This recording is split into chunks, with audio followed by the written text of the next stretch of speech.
Hey guys, welcome back to my channel. Thanks for clicking on this video. Today we're just gonna basically do a Q&A of random questions that I get from, well, not I guess random, but just different questions that you guys ask via Instagram, as well as the comments on the video.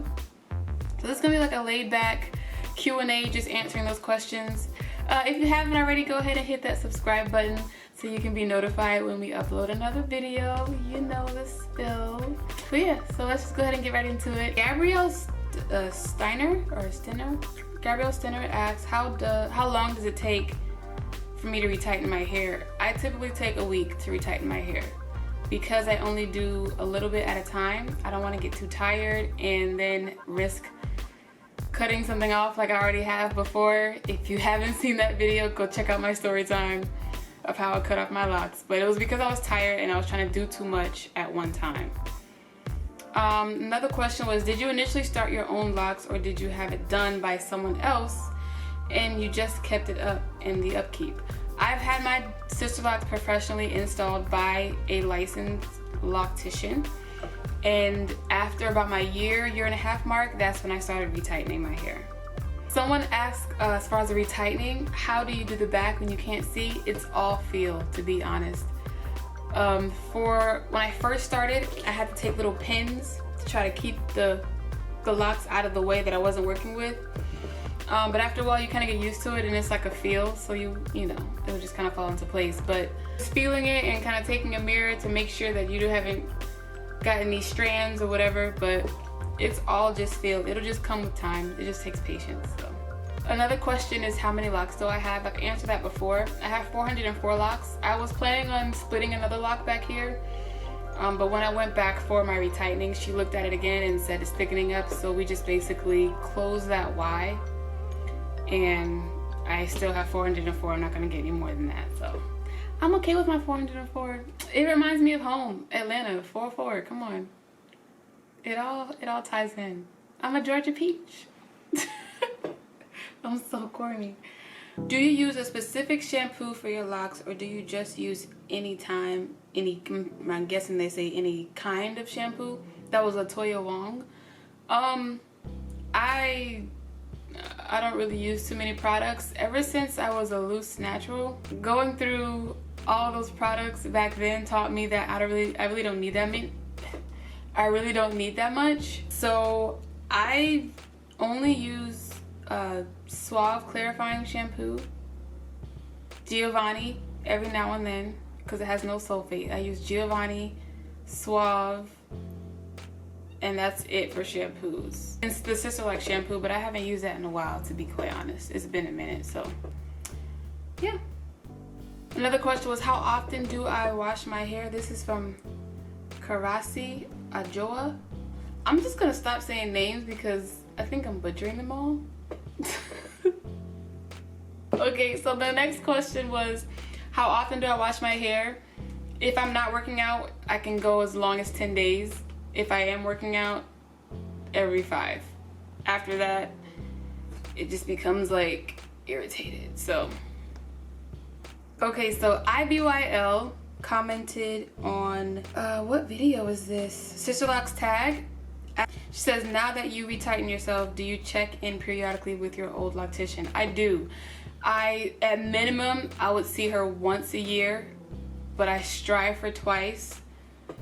So like every 6 months, just in case there is something that's out of place. It wouldn't go too long without her seeing it and she can kind of, you know, fix it for me.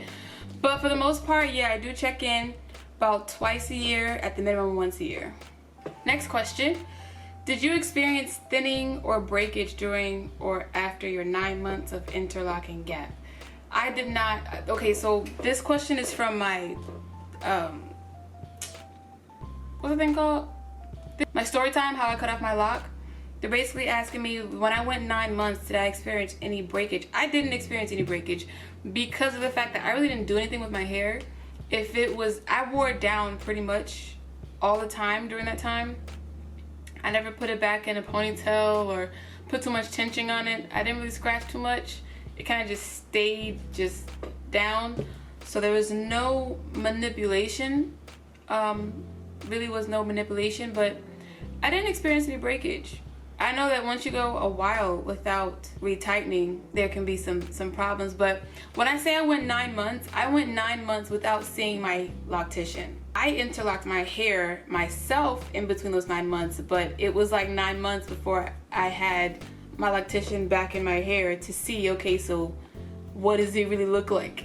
Because, you know, I literally did a crash course of how do you interlock your hair, and I grabbed a needle and just went for what I knew, because I couldn't afford to go to my loctician at the time, so I just kind of did what I could. So these questions weren't asked, but I know these are questions that I would ask when I was looking for consultants. How long did it take for my install? My install took 26 hours. It was 14 hours the first day and then 12 hours the next. My install took 26 hours. How long did it take for me to actually make my appointment for my Sisterlocks? I think I called her, a year. I researched it for a year, and then, because I also didn't have the money, so I researched it for a year and then finally made the appointment with her. How did I choose my loctician? Now, mind you, I'm in Orlando. Maybe I shouldn't say, I won't say no names. But anyway, I went to a loctician and she told me her price and I kindly declined and said, okay, I'm gonna look somewhere else because this was the highest I've heard of. And I'm not knocking her work. I'm pretty sure she's worth every penny. It's just my pockets couldn't afford her, so I went the other route, which was then going to Atlanta to see, that's where I'm from, that's home, I go there all the time, so why not go home to get my hair done? I was able to find my loctician on the Sisterlocks website. I actually found her before knowing I found her. Looking up Sisterlocks, I would find pictures that I liked of people's hair. I'm like, man, who did this, who did this, who did this? I like this, I like this one, I like this one. So I was collecting the pictures, so whenever I did go to my loctician, I could say, hey, I want my hair to look like this. Not knowing that everyone's hair is different, but I was kind of collecting to kind of give an idea of, hey, I want it to look like this, or can you do this for me? When I went to her website, I was actually able to see some of the pictures that I selected. I was like, oh, okay, so you did this. Oh, then I know I'm in good hands now because I already like your work before even actually knowing it was your work. So I called her, she gave me a price quote. I kept that number in mind. She gave me an idea of how much it would be. And a year later, I made my appointment. And that's how my babies were born. If you ask me the exact date, Jesus, I think it was February 22nd. I'm going off of the month and the year. I know that when I was loose, when I had my last perm was December of 2004. My Sisterlock install was February of 2015. Yeah. Any other random frequently asked questions? Trimming. Hair is not out right now, so I really can't do too much. But when your locks are maturing, there is a time where, you know, things start to shift and mingle. They will get fuzzy and frizzy, and sometimes people don't like that look and they'll try to get their locks manicured. That's what I call it. Is when you take a lock and all the fuzziness that goes along the shaft, some people type of trim that off so they can make their locks look neater. That's all cool. If you do that, that's great if it works for you. I personally don't do that myself. I've only had my loctician cut off the bottom, you know, those straggly ends. When your hair is starting to shift down your locks, it kind of gives you this hang time. It kind of knots up at the ends, you know. So she would trim those. But some people actually get their locks like manicured and trimmed to make them look nice and neat. I don't, because you can kind of jeopardize the structure of the lock that way if you do it yourself. Maybe your loctician, not maybe, but I'm pretty sure your loctician knows what they're doing and they know how to do it properly. I just don't. I don't really like to take scissors to my head after my experience. So I was just like, well, if it's frizzy, it's frizzy. It's just gonna be frizzy. I'm gonna have some frizzy locks and I'm gonna just rock my frizzy locks, you know? But no, I didn't really do that. Some people do. I didn't let it get to me. I don't do the whole edges. Some of y'all are good.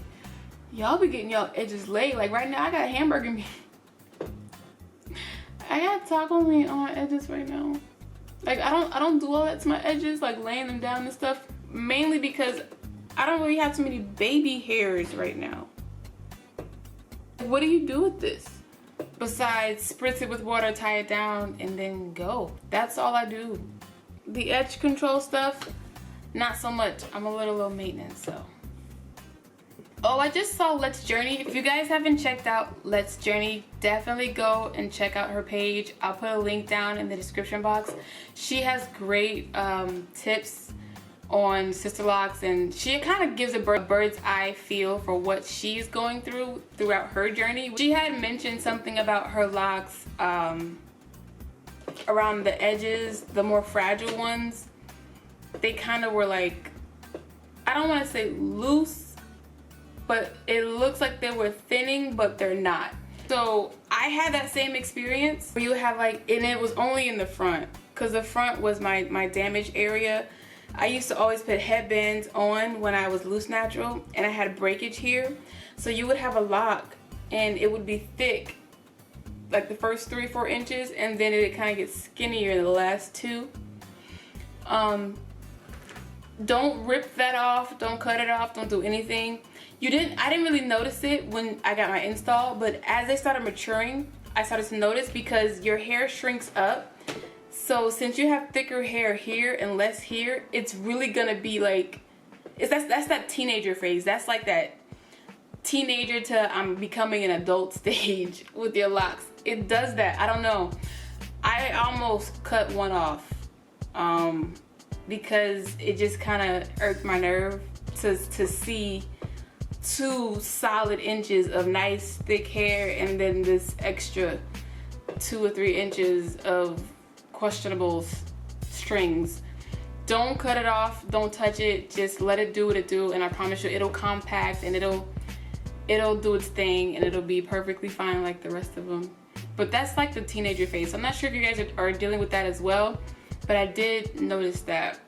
Trimming your lock, trimming the ends of your locks. There are some people who trim the ends of their locks. I only got mine done twice. When I say trimming the ends of my locks, not the little bulbs, please. Don't misinterpret that. It's not the little balls at the end, because that's what you want. You want to keep those. But there are times when your loose hairs kind of come down your locks, and your shed hairs work its way down this lock, and it kind of just hangs out and it gets tangled. So when you do that whole, oh, fresh retie, or my hair is washed, you get stuck at the end because you got all of these different strings down here doing what they want to do. That I let my loctician cut off, and she's only had to do that twice. After a while, your locks, when that little bulb at the end closes and your locks mature, that won't happen anymore. That problem will be gone. So she only had to do that twice, and that was between year 1 and 2. After, when I hit the 2-year mark, you just kind of let them do what they do. I'm trying to think of what other questions I had. Curly ends. I still have open ends. Like my locks are almost 3 years old, but I still have the ends of my locks where you can still see a curl pattern. I really should have did this video with my hair out, but I'm about to leave town soon, and I wanted to put in a protective style because I'm going to a colder climate and I didn't want to deal with it. Airport, getting up, but that's beside, you ain't asked all that. Anyway, but the curls, that's gonna take a while. It depends on your hair texture. So you can have mature locks like my own. My locks are mature, but they still have open ends, and I just be mindful of that. I love my locks, y'all. I love my curls. I love everything. Okay, so another question. Someone asked me, would I comb out my sister locks? If I ever got tired of my locks, would I just take the time? Would I take the time to comb out all 404 of these? No, I wouldn't. Okay, so when people get their locks, sometimes they're like, oh, what if I don't like them? And what if I don't want them? How long after that can I go ahead and take them down? I would have to ask your loctician because everyone's hair is different. I've heard up to a year and a half for some people. And then you have those who have that really tight curl to where you let it sit for a good month or two and it is like, it's tight. I don't see why anyone would ever want to comb out sister locks. Traditional locks, okay, because you don't have as many, but sister locks, you might as well just cut it off and keep on going. Like, come on now, like, ain't nobody got time for all that. Ain't nobody got time for all that. When can you color your sister locks? If you're gonna get sister locks and you're thinking about color, I would suggest coloring your hair before you get sister locks. Reason being is because the chemicals change the feel and the texture of your hair. Even though you don't think they do, but it does, because you know, sometimes it dries it out more. So if you're thinking of getting sister locks but you want to also get color, get the color first and then get your sister locks.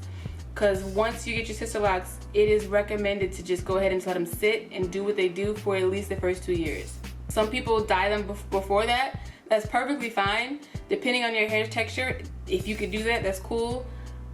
When I first got my sister locks, I didn't know what I was doing.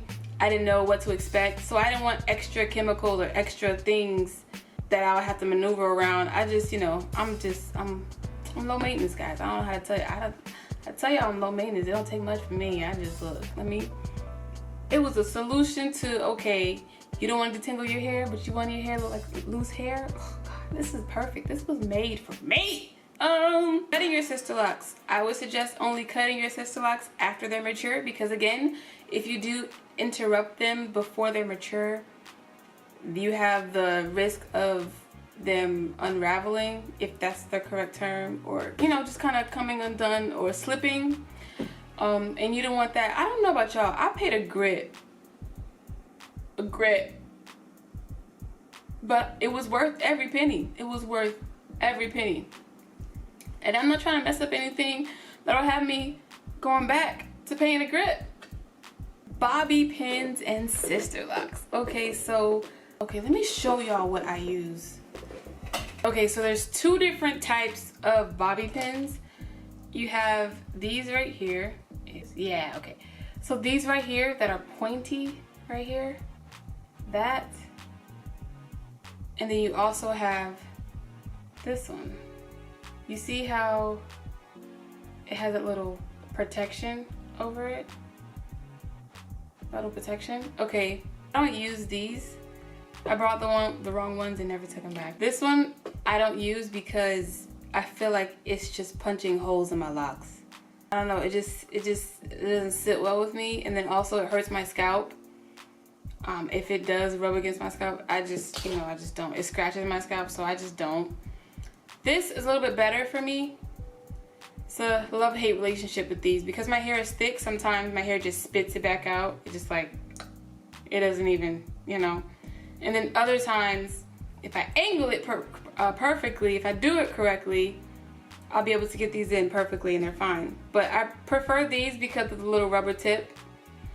And they have a better hold. Oh, someone asked me if my sister locks were a 4 pattern or a 3 pattern. I did not know what that meant. I actually had to call my loctician and ask her what that meant. So I didn't know, but apparently she started off my sister locks with a 4 pattern, and I continue that with interlocking myself because that's how I learned on YouTube. I just saw people retightening their locks from north, south, east, west, or if you want to use a clock, they would go counterclockwise or, you know, stuff like that. But now that I know about the different patterns, she's telling me that 4 pattern, I guess, is more commonly used. The 3 pattern is a pattern that would get your locks thicker. And I think someone asked me that because my hair is really full, so I guess it would look like I have a 3 pattern. But now that I know what 3 pattern does, I want to start interlocking at a 3 pattern because I know that when your locks get longer, they compress and you start to lose that body, but it takes a while. The way you can add your body back to your hair is by cutting it in layers to kind of like help it look full. But you know, once it drops and it gets, you know, longer, it kind of starts to compact and not look as full. So I'm learning that the 3 pattern helps it keep its volume. So I might be switching over to that, but I have to look more into it. But yeah. Alright, another question is, are Sisterlocks heavy? Mine have not been heavy. They're only heavy when they're full of water. That's pretty much the only time that I can actually feel weight on my head. Other than that, it's just as it was when I had loose natural hair. Do Sisterlocks cause your hair to thin? It actually does the opposite for me. It's actually thickened up on the edges. Because you're not doing, well, see, I guess it depends on the people. I don't do a lot of manipulation to my hair, so I'm not always moving it around, which is why you guys haven't really seen a lot of styles from me in a while. I don't do too much all the time. I'll give it a break. It'll have a season where I just don't touch it. It just kind of stays down. And then some seasons where I'm okay, I'm done with it being on me. Let's just put it up somewhere. And then sometimes I feel like being creative. But I mean, I don't manipulate it too much because I don't want to cause too much damage. And I'm still trying to figure out how to do certain styles while maintaining the integrity of the locks. I don't want to pull them too tight, put too many pins in, and stuff like that. So I'm still figuring it out. So. How long will it take the parting to fill in? Okay, so you know when you first get your Sisterlocks and your hair kind of looks like a wet poodle and it's like stringy and you're like, what the hell did I get myself into? Yeah, that takes a little while to go away. From 6 months on up, I think is when they started to fuzz and not show the parting as much. I think that was that time. I didn't mind it. Look, I didn't mind frizz. I didn't mind parts. I didn't mind it shrinking. It concerned me, but I didn't mind it because I did not have to detangle my hair. I was all game. After that, I was sold. Once I heard that, no detangling, I was like, yes! Someone else also asked me, would I flat iron my locks? No. As of right now, I can say no. I am just done with heat and heat damage from my loose natural days. I don't have any desire to go back to that. Because, I mean, it just, when you were loose natural, you had grown out your hair for 3 or 4 years, and it just takes that one time for someone to do too many passes with the hot comb or the flat iron through your hair, and it's just bone straight and it never changes. And now you have these different textures throughout your head, and it took you 3 years to get there, and it took that one time. I'm not trying to have that with my Sisterlocks, so I don't really have a desire to flat iron them. I don't really like the look because I like body, I like full hair, so I wouldn't flat iron to get a curl. I would just put rollers in and sit under the dryer for a little bit, or I would just put braids in, or I would figure out how to get my curls a different way versus flat ironing. I wouldn't recommend it. I have seen those. I've seen people do it, but I wouldn't recommend it, nor would I do it myself. As of right now, I don't have any desire to flat iron my locks. Sounds weird to me. Alright guys, be sure to go ahead and subscribe to my channel. I hope this video wasn't too boring. It was just really a whole bunch of random questions that you guys ask, as well as questions that I've asked during my journey. So I hope I didn't bore you guys too much. If you do have any other questions, go ahead and drop them in the comment box below. And yeah, we'll go ahead and answer those for you. Let me know what you guys want to see. You guys are really quiet. Sometimes I feel like I'm talking to myself. I mean, I am, but you know, it's like, are you guys there? Don't forget to hit the subscribe button below. Let me know that you're here, and I'll see you guys next time. Bye.